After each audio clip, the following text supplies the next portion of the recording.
When Jiraiya and Minato arrived at the Sandame's office, he was working on paperwork. Looking up, he waved them over. I would have to say you have good timing. I was just planning on taking a break from all this paperwork. You requested to see us, Hokage-sama. Jiraiya smiled at Minato's formal statement. How he ended up with such a polite student, he would never know. Minato must have a heart of gold if he was able to survive spending years with Jiraiya without any tainting. The Sandame relaxed into his chair. Yes, I would like to hear Jiraiya's assessment of Naruto, and I thought you should be present, Minato.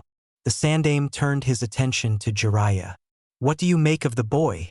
Jiraiya hadn't been looking forward to this. When the Sandame told him he was going to be questioning a shinobi and evaluating him, he had been excited for the task. When he learned it was a student of Minato's, he'd been less than thrilled. Minato clearly thought the best of the boy, and Jiraiya didn't want to have to tell him his belief had been misplaced. He had been shocked at how much the kid looked like Minato. His first thought had been that Minato had a sibling, but then he remembered that he had known Minato's parents and they would have never given up a child. His second thought was that the kid knew who he was. He had been traveling and helping in the war for a few years now, but his actions were far from legendary. It wasn't impossible for the kid to have heard of him, especially after what happened with Hanzo, but it still seemed unlikely. Looking at Minato and his sensei's expectant faces, Jiraiya sighed. While there is nothing the boy said that I can disprove, I don't trust him. Jiraiya kept his gaze from Minato, but he could still see his face from the corner of his eye. Minato looked like he had been punched in the gut. I can't even tell you why it is I don't trust him. I just know he's lying about something and it's big. I don't want to believe it's a danger to Konoha. But then, why else would he be keeping it from us? The Sandame nodded before standing and walking around his desk so he could lean on the front of it. You are very adept at gathering information, Jiraiya, so I trust your judgment. What do you propose we do with Naruto? I think we should let things be for now, Jiraiya said. As of now, we don't know what the kid is planning. If we allow him to go on without knowing of our suspicion, there is a good chance he will unintentionally show us whatever it is he has up his sleeve. The Sandame thought on that for a moment. Waiting things out is risky. There's a chance he will start to suspect our knowledge, and if he does, then he could lead us into a trap. However, confronting him now would be even riskier.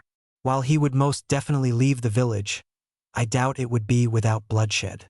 He would also just make another plan and harm the village in another way. We can't afford to lose track of him. We can use one of my toads to keep an eye on him at all times. Why are you so sure that he is some deadly spy? Minato asked. His voice startled Jiraiya. He had forgotten his student was in the room. Looking at the Sandame and Jiraiya, Minato continued. You said you don't believe he is telling the full truth, and I can believe that, but I can't believe that Naruto is somehow planning on harming the village. He's had plenty of time already, and all he has done is help his team. I'm not sure where he's from, but I can assure you that even if it is IWA, he isn't a spy. Jiraiya had known Minato would react badly. For some reason, he was attached to the kid. Even if his intentions aren't bad, we can't risk an unknown shinobi to live in our village during a war. We have to be cautious about who we let stay in our village. We can't put someone's feelings above the safety of the village. Minato looked like he was about to say something, but the Hokage interrupted. I'm afraid I agree with Jiraiya here, Minato-san. As Hokage, I need to put the villagers' safety above everything else. I will set an Umbu watch on him and give them until after the Chunin exams to find whatever it is that he is planning. If they can't find anything by then, I will have no choice but to ask him to leave the village. If they do find something, it will be their job to get rid of the problem. Naruto is lucky that the Chunin exams are taking place. Right now, it would cause too much of an uproar if I were to kick one of the attendees put of the village. Minato nodded, but didn't say anything. Jiraiya knew he must be struggle with respecting the Hokage's word. The Hokage continued. I can see that this is hard on you, Minato-san, but it is for the best of the village. Seeing as you have become close with the boy, I have decided to give you a mission that will last until after the Chunin exams are over. Minato's mouth fell open. I still have to train my students for the final exam. When Obito recovers, he's going to need almost constant attention so he can return to the shape he was in before. And Rin needs someone to have the responsibility, or else she is going to shoulder everything. I will have one of the Umbu go undercover and help your team while also keeping an eye on Naruto. The Sandaime turned back to his desk and began sorting through the paperwork. Ah, here it is. He extended the file toward Minato, who took it begrudgingly. I understand that you disagree with my decision, but as the Hokage, this is my call to make. I will never put one individual over the safety of the entire village. Minato looked over the file quickly. It's an undercover mission to IWA. The Sandaime sat down at his desk and nodded. Yes, this will be a two-man cell only, with just you and Jiraiya operating it. Jiraiya had figured the Sandaime would send him along, if only to keep an eye on Minato. You two are dismissed. Minato curtly nodded before heading out the door. Once outside the building, Jiraiya grabbed Minato by the arm and pulled him to a stop. I understand that you're attached to this boy, but Sensei's right. Since his intentions are unknown, he has to be treated like a suspect. How is that fair? If we had proof that he was lying, then I could understand this treatment, but we have nothing against him. Minato looked calm, but his voice gave away his anger. That's why we're doing this investigation. If nothing can be found against him, he will simply be asked to move on. He's been traveling for years. More won't hurt him.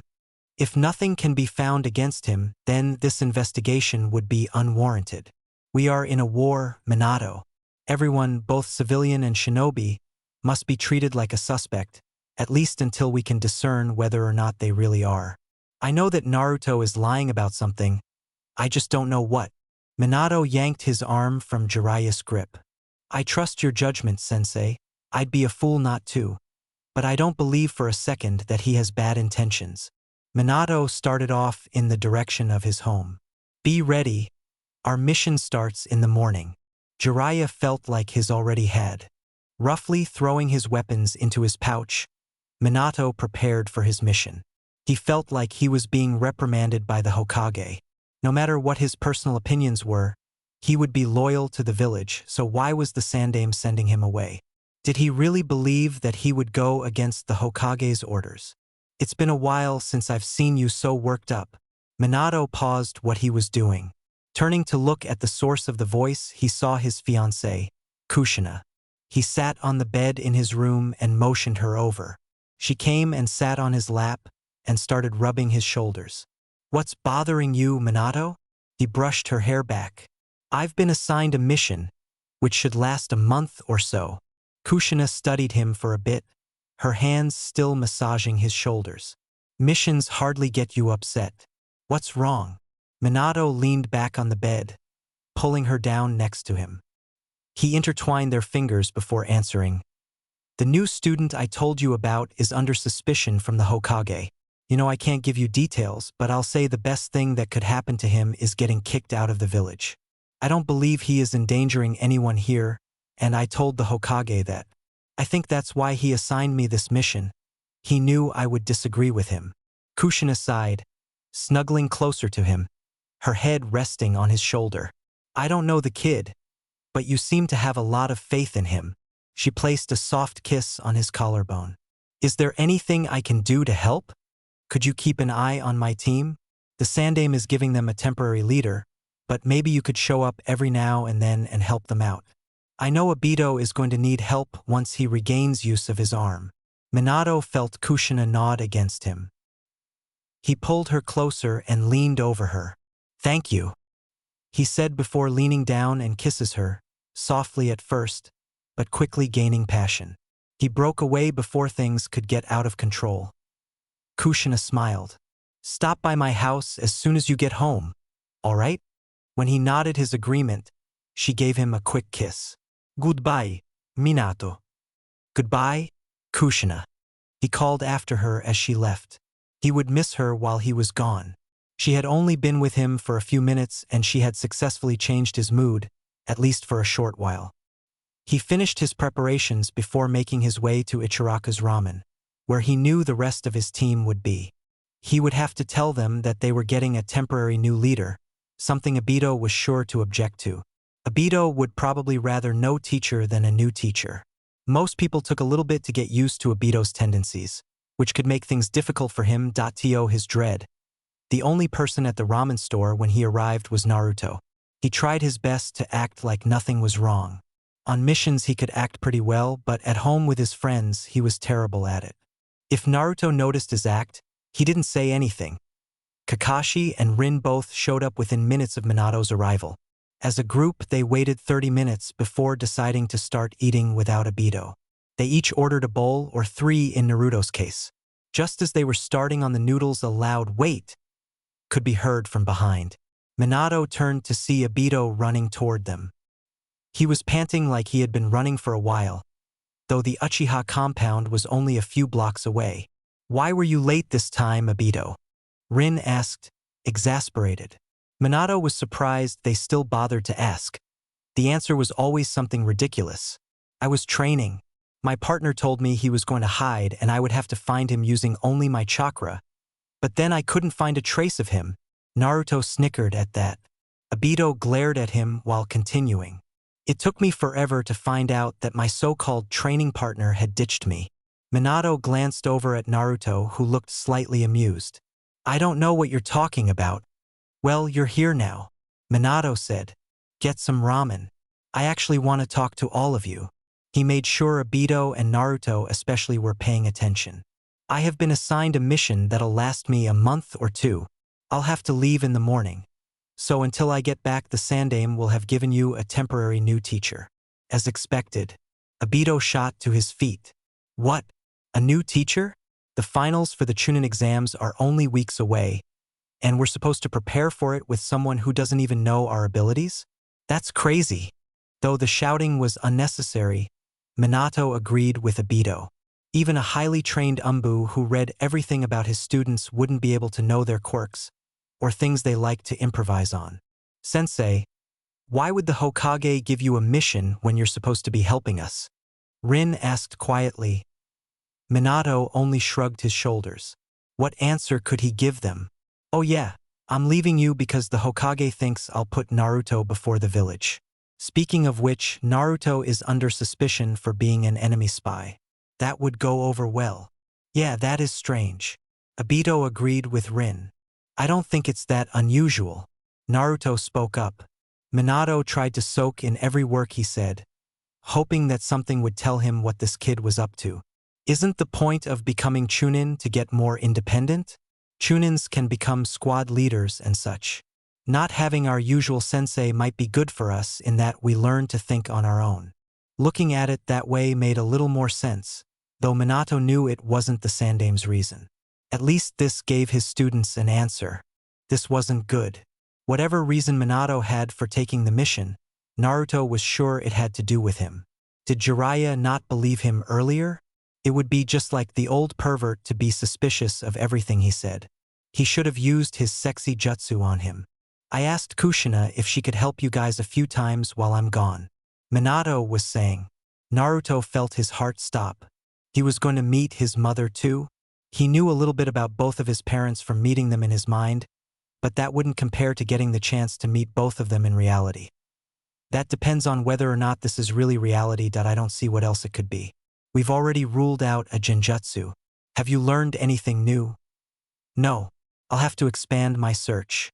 I'll most likely have to separate my mind from yours so that I can reach further. It's probably good timing too." "Why would it be good timing?" "In case you forgot, your mother is the current Kyuubi Jinchuriki. I don't know what would happen with the bijou if 2 containers were to meet. Of course I didn't forget. I didn't think it would have much effect since our presence doesn't seem to have done much. That we know of. We never know what is happening behind the scenes. It seems like Jiraiya didn't fully believe you, but we don't know the extent of his suspicion. Right? So the best thing to do would be to continue the way we are now." "Correct. I will check in if I find anything. And kid?" "Yeah. I won't be able to sense what's happening to you when I disconnect our minds, so please try not to get into any trouble. I never try. It's nice to know you care. Why did I get stuck with a brat?" Earth to Naruto. Naruto was startled by Obito waving his hand in front of his face. Looking around, Naruto saw that he had attracted the attention of his teammates. Sorry, I was just thinking about the Chunin exams. Lying here was becoming easier and easier. You'll all do great, Minato said as he stood up.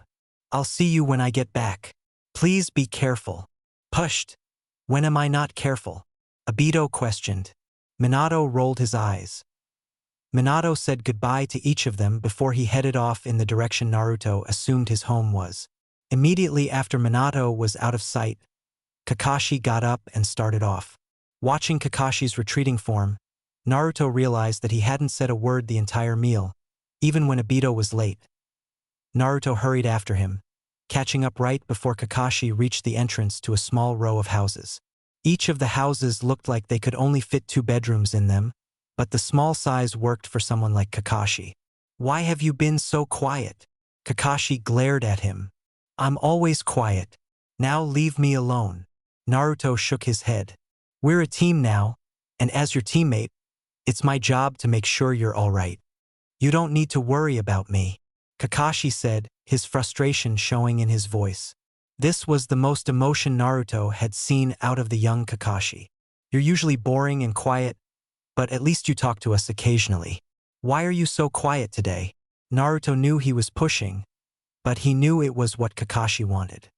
He remembered the days when all he wanted was for someone to care enough to ask him about what was upsetting him. As a child, no one did. It wasn't until he was reminiscing about some of the things that had once happened to him that someone prodded him to tell them about his past. He had fought, no longer wanting to share his secrets with anyone, but the person had been persistent and Naruto had eventually spilled everything. Ironically, that person had been Kakashi. I told you I'm not different than usual. Now leave me alone. Kakashi's anger was becoming clearer. Is this because you're not getting any missions because of us? Or maybe you're upset that no one seems to be paying attention to you. He knew his words were harsh, but he also knew that Kakashi wouldn't open up unless he was pushed to his breaking point. I couldn't care less about you guys. All you ever do is run around and make fools of yourselves. Kakashi's voice was rising, and his eyes were flashing in anger. People's lives are on the line, and you two are always goofing off and not taking things seriously. People could die if we mess up. That's why you should follow the rules. The rules are made to help make difficult decisions for you so that less people die. You're young. I doubt you've lost that many people in your life. That was the last straw. You think I haven't lost a lot of people. I'm an orphan.